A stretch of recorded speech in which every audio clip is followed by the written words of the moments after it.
আসসালামু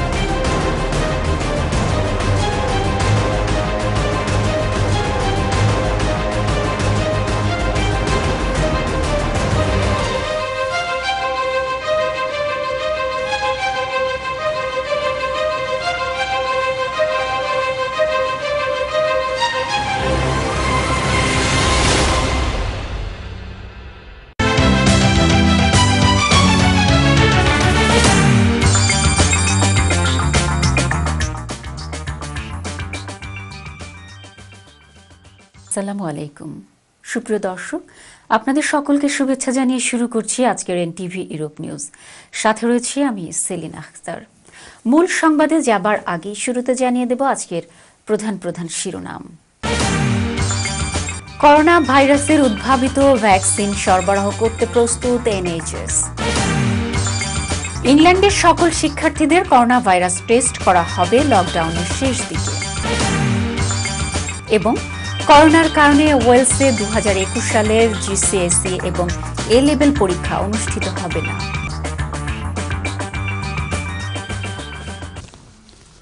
শুনছিলেন শিরোনাম, এবার বিস্তারিত। দ্রুত গতিতে এবং যত সম্ভব নিরাপদে করোনা ভাইরাস ভ্যাকসিন সরবরাহ করতে প্রস্তুত এনএইচএস। ফাইজার এবং বায়োএনটেকের উদ্ভাবিত এই ভ্যাকসিন 90% সফল, এমন ঘোষণা আসার পর আজ British health secretary Matt Hancock একথা বলেন।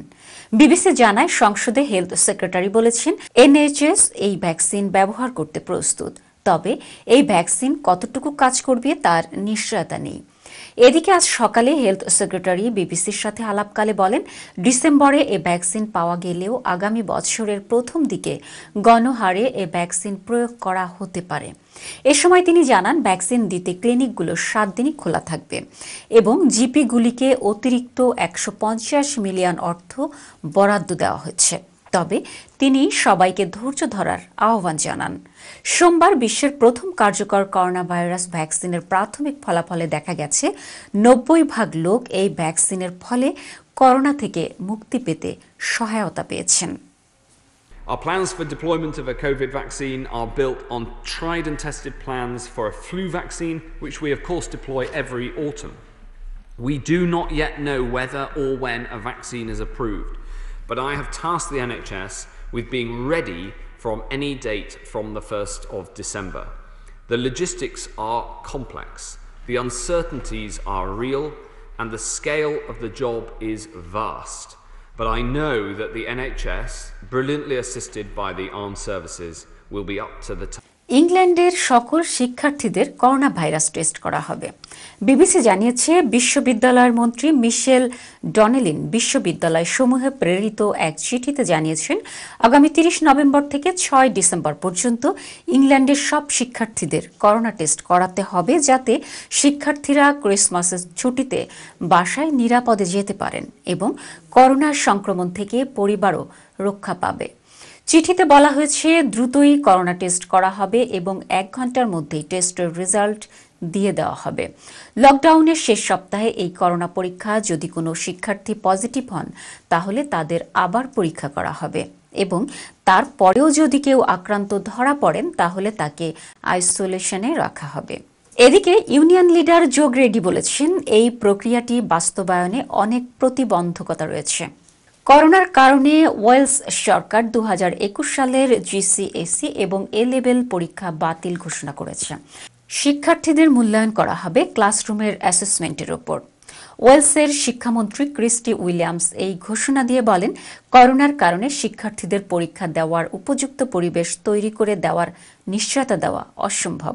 তিনি বলেন, ক্লাসের শিক্ষকদের দেওয়া মূল্যায়নের উপর শিক্ষার্থীদের মধ্যে গ্রেড প্রদান করা হবে, আর শিক্ষকরা এই মূল্যায়নের কাজ শুরু করবেন বসন্তের দ্বিতীয় টার্মের পর থেকেই।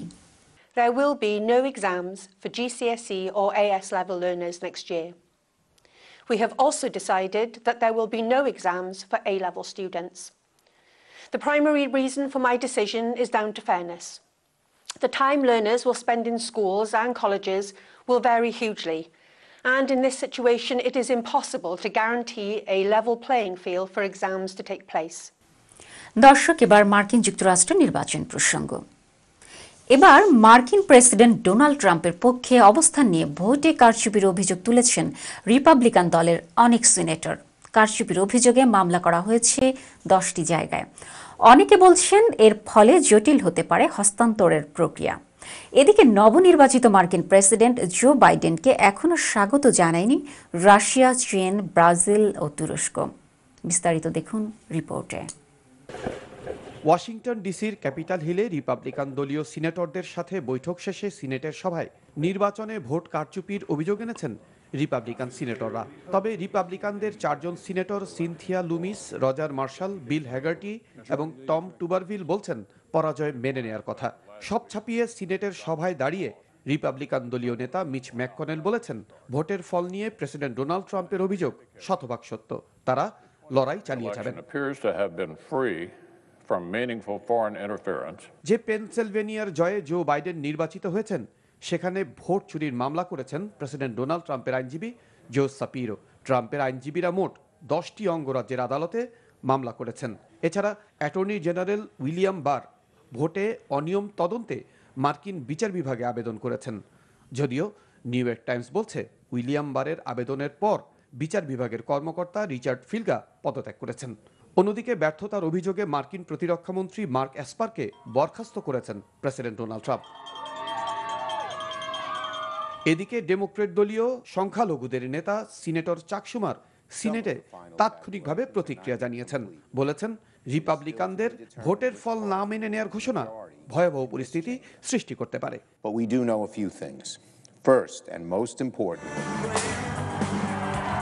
নবনির্বাচিত বাইডেন ও কমলাকে এখনও অভিনন্দন জানাননি চীনা প্রেসিডেন্ট শি জিনপিং, রুশ প্রেসিডেন্ট ভ্লাদিমির পুতিন, ব্রাজিলের প্রেসিডেন্ট বলসোনারো এবং তুর্কি president Recep Tayyip Erdogan. CNN বলছে এই 4 বিশ্ব নেতার নীরবতা ভিন্ন কথা বলছে। কেননা 2016 সালে ট্রাম্প নির্বাচিত হলে 1 ঘন্টার মধ্যেই পুতিন অভিনন্দন জানিয়েছিলেন। অথচ এবার ক্রেমলিন বলছে আনুষ্ঠানিকভাবে ঘোষণা না হলে তারা নীরব থাকবে। চীনা প্রেসিডেন্টও গতবার ট্রাম্প বিজয়ী হলে আশা জানিয়েছিলেন চীন মার্কিন সম্পর্ক নতুন উচ্চতায় পৌঁছবে। অথচ বাইডেনের জয়ে শি জিনপিং নীরব। রানা মঞ্জুর, এনটিভি, ইন্টারন্যাশনাল ডেস্ক। ইতালিস্থ নরসিংদী জেলার রায়পুরা উপজেলা সমিতির পূর্ণাঙ্গ কমিটির অনুমোদন দিয়েছে নরসিংদী জেলা সমিতি রোম, ইতালি। এক অনুষ্ঠানের মাধ্যমে কমিটি অনুমোদন দেওয়া হয়। মোহাম্মদ ইমদাদুল হক কাজলকে সভাপতি, শফিকুল ইসলামকে সাধারণ সম্পাদক এবং জলিলুর রহমান জলিলকে সাংগঠনিক সম্পাদক করে রায়পুরা উপজেলা সমিতির পূর্ণাঙ্গ কমিটি গঠন করা হয়েছে। বিস্তারিত আমাদের ইতালি প্রতিনিধি আফজাল হোসেন রোমানের রিপোর্টে। ইতালির রাজধানী রোমের তর্পিনাতারাস্থ ধূমকেতু সামাজিক সংগঠনের কার্যালয়ের হলরুমে সামাজিক দূরত্ব বজায় রেখে ও সরকারি বিধিনিষেধ মেনে আয়োজিত অনুমোদন প্রদান অনুষ্ঠানটি সঞ্চালনা করেন নরসিংদী জেলা সমিতি ইতালির সাধারণ সম্পাদক মোহাম্মদ বেলাল হোসেন। শুরুতেই রায়পুরা উপজেলা সমিতির 2 বছর মেয়াদী পূর্ণাঙ্গ কার্যকরী কমিটির নাম ঘোষণা করেন নরসিংদী জেলা সমিতির উপদেষ্টা ও বৃহত্তর ঢাকা সমিতি ইতালির সাধারণ সম্পাদক মঞ্জুর আহমেদ। এ সময় নবগঠিত রায়পুরা উপজেলা সমিতির নেতৃবৃন্দকে শুভেচ্ছা জানিয়ে বক্তব্য রাখেন বাংলাদেশ সমিতি ইতালির সাবেক সভাপতি নূরে আলম সিদ্দিকী বাচ্চু, বৃহত্তর ঢাকা সমিতি ইতালির উপদেষ্টা মোহাম্মদ আলমগীর হোসেন, বাংলাদেশ সমিতি ইতালির সাধারণ সম্পাদক আবুল কালাম সাইমন, বৃহত্তর ঢাকা সমিতি ইতালির সহ সভাপতি মেহেরাজউদ্দিন লিটন সহ আরো অনেকে। আমাদের কাজ করতে হবে টোটাল কমিউনিটির জন্য। আমরা যদি থানা লেভেলে একটা সুন্দর কাজ করতে পারি তাইলে আমরা ডিস্ট্রিক্ট লেভেলে নরসিংদীতে একটা সুন্দর কাজ করতে পারি। পরে নবগঠিত রায়পুরা উপজেলা সমিতির নেতৃবৃন্দ তাদের উপর অর্পিত দায়িত্ব পালনে সকলের দোয়া ও সহযোগিতা কামনা করেন। সকল দায়িত্ব পালন করে আমাদের অনুমোদন দেওয়ার জন্য যে সমর্থন করেছেন এই জন্য আর আমি সকলের দোয়া প্রার্থনা করি যেন এই সংগঠনকে একটা গতিশীল সংগঠন হিসেবে পরিণত করতে পারি এবং সামনে এগিয়ে যেতে পারি। এই জন্য সবাই আপনারা দোয়া করবেন। পেয়েছি সেই জন্য আমি আমার পক্ষ থেকে এবং রায়পুরা উপজেলা সমিতির পক্ষ থেকে নরসিংদী জেলার সভাপতি, সাধারণ সম্পাদক, সকল উপদেষ্টা মণ্ডলী সহ সবাইকে আন্তরিকভাবে ধন্যবাদ এবং অভিনন্দন জ্ঞাপন করছি। আমি পাশাপাশি এখানে যে বাংলাদেশ সমিতির নেতৃবৃন্দ আছেন, ঢাকা বৃহত্তর ঢাকার নেতৃবৃন্দ আছেন এবং উপস্থিত যারা আছেন সকলের কাছে আমরা যেন আগামী দিনে রায়পুর উপজেলা সমিতিকে ঐক্যবদ্ধভাবে দলমত নির্বিশেষে সকলের সহযোগিতা নিয়ে সকলের দুঃখে সুখে পাশে থাকতে পারি সেই আশা এবং দোয়া নিয়ে আমি আমার সংক্ষিপ্ত এবং সঠিক সিদ্ধান্ত নেওয়ার জন্য নরসিংদী জেলা সমিতি ইতালির নেতৃবৃন্দকে ধন্যবাদ জানাই। আমি কৃতজ্ঞতা প্রকাশ করি আমার নরসিংদী জেলা বরিষ্ঠ নেতৃত্বকে, তার দূরদর্শিতা, তাদের বিচক্ষণতা আমি শ্রদ্ধা করি, সম্মান করি, তাদের সেই বিচক্ষণতায় আজকে রায়পুর উপজেলা। এ সময় আরও উপস্থিত ছিলেন রায়পুর উপজেলা সমিতির উপদেষ্টা বাসেদ মিয়া, রিপন ভুইয়া, মেহরাজউদ্দিন লিটন, মিজান মিয়া, ইলিয়াস মাস্টার, মিজানুর রহমান। সংগঠনের সমন্বয়কারী হিসেবে উপস্থিত ছিলেন লায়ন আসাদ ও মোশাররফ হোসেন টিপু প্রমুখ। পরে নরসিংদী জেলা সমিতির পক্ষে স্বাক্ষরিত অনুমোদিত কমিটির তালিকা সভাপতি সাধারণ সম্পাদকের নিকট হস্তান্তর করা হয়। Afzal Hossain Roman, NTV Europe news, Italy. এবার জানিয়ে দেব সিলেট ব্যুরো অফিস থেকে পাঠানো তথ্য ছবি নিয়ে সংবাদ প্রতিদিনের সিলেট। সিলেটে পুলিশি নির্যাতনে নিহত রায়হান আহমেদ হত্যার প্রধান অভিযুক্ত আসামি আকবর হোসেন ভূঁইয়ার 7 দিনের রিমান্ড মঞ্জুর করেছে আদালত। এদিকে আকবরের গ্রেফতারে সন্তুষ্টি প্রকাশ করেছেন নিহত রায়হানের মা। বিস্তারিত রিপোর্টে। মঙ্গলবার দুপুরে যখন রায়হান হত্যা মামলার প্রধান আসামি আকবরকে সিলেটের আদালতে নিয়ে আসা হয়, তখন আদালত প্রাঙ্গণে এভাবেই স্লোগান দিচ্ছিলেন বিক্ষুব্ধ জনতা। এমন পরিস্থিতিতে আদালত ও এর আশপাশের এলাকায় মোতায়েন করা হয় অতিরিক্ত পুলিশ। পরে chief metropolitan magistrate Mohammad Abul Kashem PBI এর করা 7 দিনের রিমান্ড আবেদন মঞ্জুর করেন। আমার প্রসিকিউশন টিম নিয়ে সেখানে আমরা আবেদন করেছি এবং সেখানে রাষ্ট্রপক্ষের আবেদনের প্রেক্ষিতে যে 7 দিন চাওয়া হয়েছিল সেই 7 দিনের রিমান্ড। রায়হান হত্যার প্রধান আসামি আকবরকে জিজ্ঞাসাবাদের মাধ্যমে সঠিক তথ্য পাওয়া গেলে তদন্ত এগিয়ে যাবে বলে জানান পিবিআই এর পুলিশ সুপার। কিছু 7 দিনের রিমান্ড একটা বিষয় চলে আসছে প্রথমেই, আর কিছু এক্সপার্ট ওপিনিয়ন নিতে হবে। যতটুকু তথ্য পেয়েছি এগুলো তদন্তে তার উপর বেস করে তদন্তটা আসলে এগিয়ে যাচ্ছে। এদিকে আকবর গ্রেপ্তার হওয়ায় ন্যায় বিচার পাবেন বলে জানান নিহত রায়হানের মা। যত তাড়াতাড়ি এর বিচার আরম্ভ তত তাড়াতাড়ি আমাদের মনের সান্ত্বনাটা ফিরে আসবে। সোমবার কানাইঘাট উপজেলার ডোনা সীমান্তের দুর্গম পাহাড়ি এলাকা থেকে গ্রেপ্তার করা হয় আকবরকে। রায়হান হত্যা মামলায় এ নিয়ে পুলিশের 4 সদস্য গ্রেপ্তার হয়েছেন। এছাড়া আকবরকে ভারতে পালিয়ে যেতে সহায়তাকারী সিলেটের কোম্পানিগঞ্জের নোমান নামের একজনকে গ্রেপ্তারের চেষ্টা চলছে বলেও জানিয়েছে police. NTV news desk. Sylhet জেলা বিএনপির আহ্বায়ক কামরুল হুদা জায়গিরদার বলেছেন, যতদিন স্বাধীন সার্বভৌম বাংলাদেশ থাকবে এর ইতিহাসে 7 নভেম্বর একটি উল্লেখযোগ্য স্থান দখল করে থাকবে। যখনই গণতন্ত্রের উপর আঘাত এসেছে তখনই দেশপ্রেমিক জনতা রুখে দাঁড়িয়েছে। তিনি সোমবার ঐতিহাসিক 7 নভেম্বর জাতীয় বিপ্লব ও সংহতি দিবস উপলক্ষে সিলেট জেলা বিএনপি আয়োজিত আলোচনা সভায় সভাপতির বক্তব্যে এসব কথা বলেন।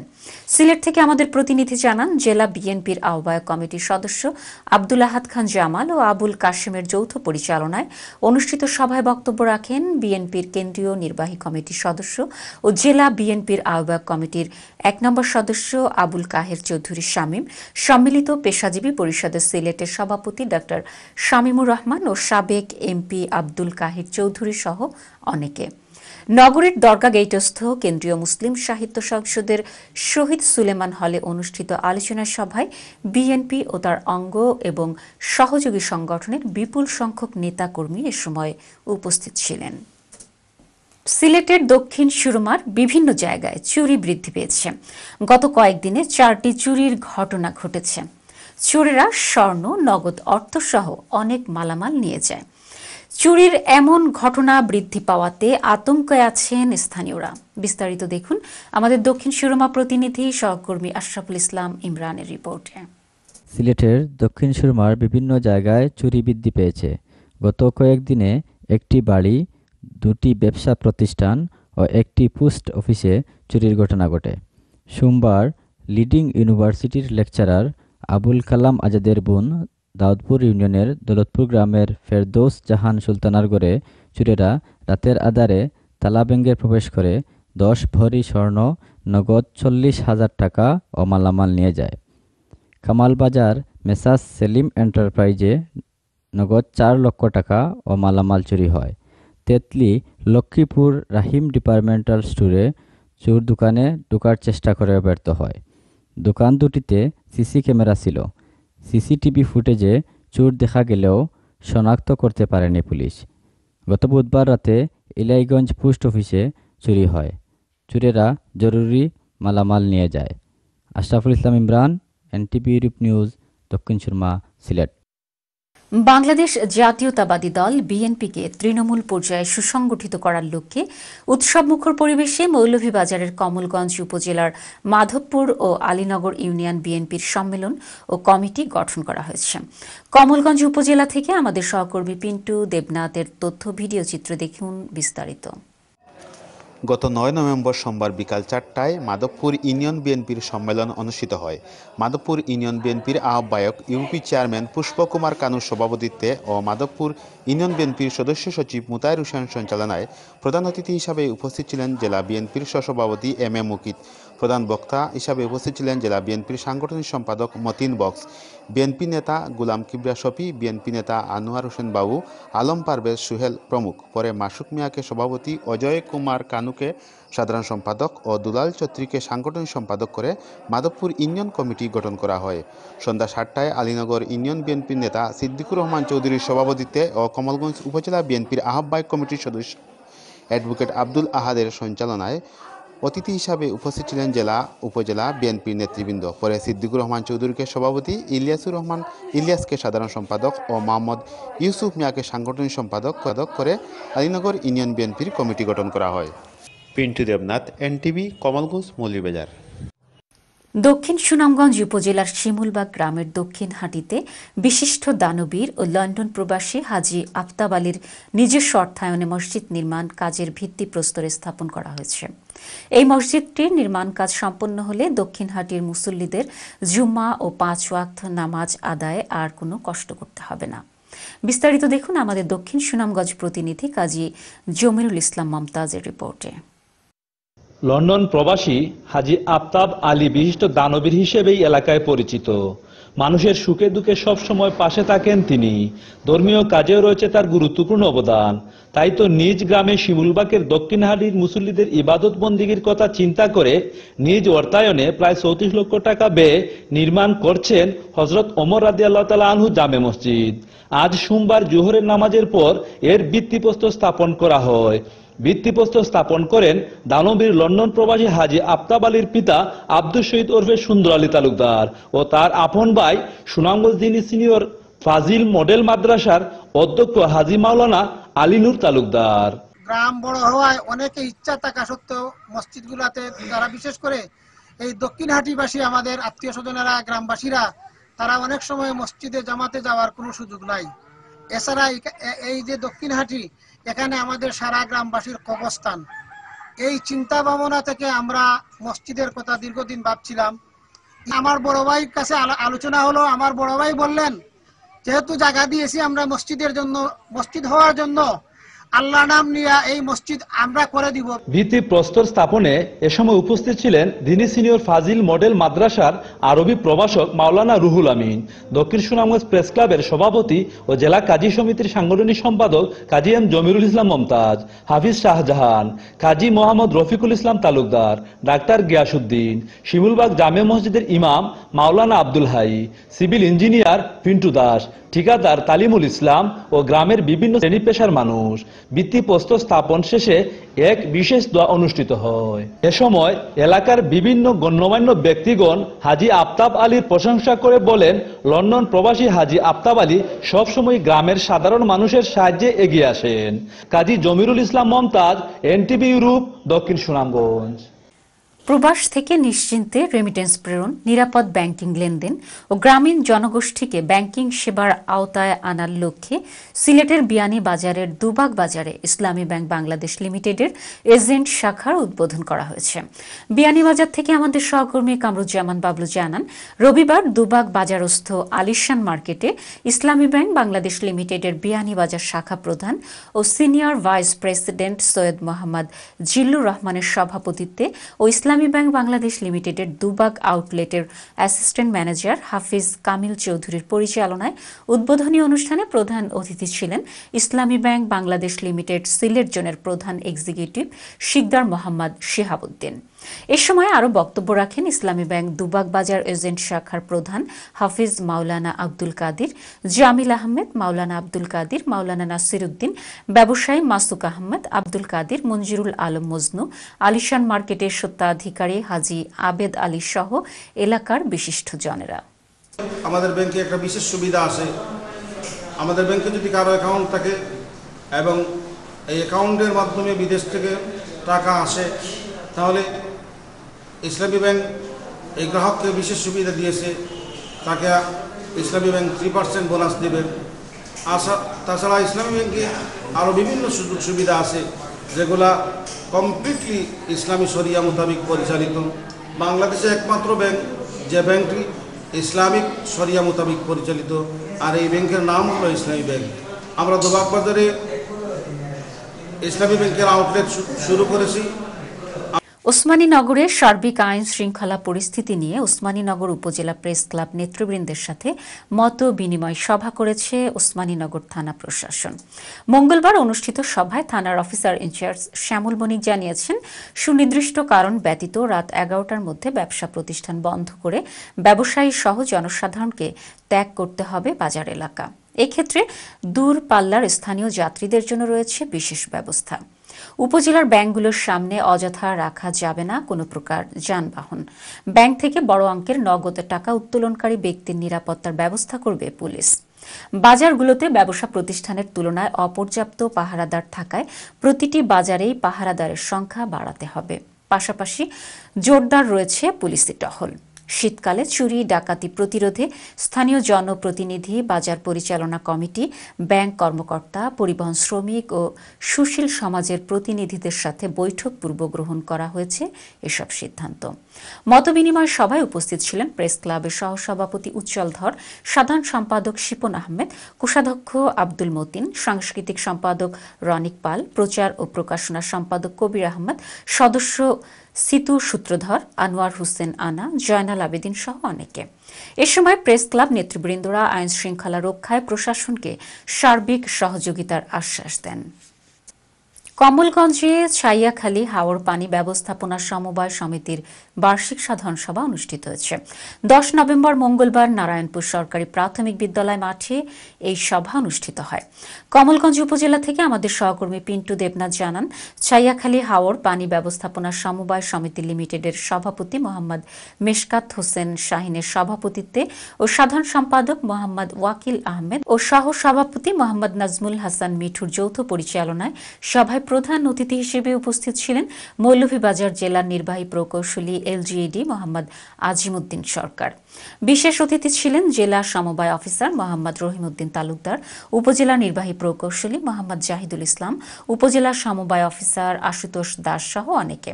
সভায় বার্ষিক প্রতিবেদন পেশ করেন মোহাম্মদ ওয়াকিল আহমেদ। সভায় ছাইয়াখালী হাওর পানি ব্যবস্থাপনা কমিটির সদস্যরা ছাড়াও বিভিন্ন উপকমিটির সদস্যরাও উপস্থিত ছিলেন। দর্শক, সংবাদ শেষ করব, তবে তার আগে আরও একবার জানিয়ে দিচ্ছি আজকের প্রধান প্রধান শিরোনাম। করোনা ভাইরাসের উদ্ভাবিত ভ্যাকসিন সরবরাহ করতে প্রস্তুত এনএইচএস। ইংল্যান্ডের সকল শিক্ষার্থীদের করোনা ভাইরাস টেস্ট করা হবে লকডাউনের শেষ দিকে। এবং করোনার কারণে ওয়েলসে 2021 সালের জিসিএসই এবং এ লেভেল পরীক্ষা অনুষ্ঠিত হবে না। এই ছিল আমাদের হাতে থাকা এনটিভি ইউরোপ নিউজের সর্বশেষ আয়োজন। এই খবরের ভিডিও সহ আপডেট জানতে ভিজিট করুন ইউরোপ এনটিভি অনলাইন www.europentv.com। এতক্ষণ সাথে থাকার জন্য সবাইকে ধন্যবাদ। আল্লাহ হাফেজ।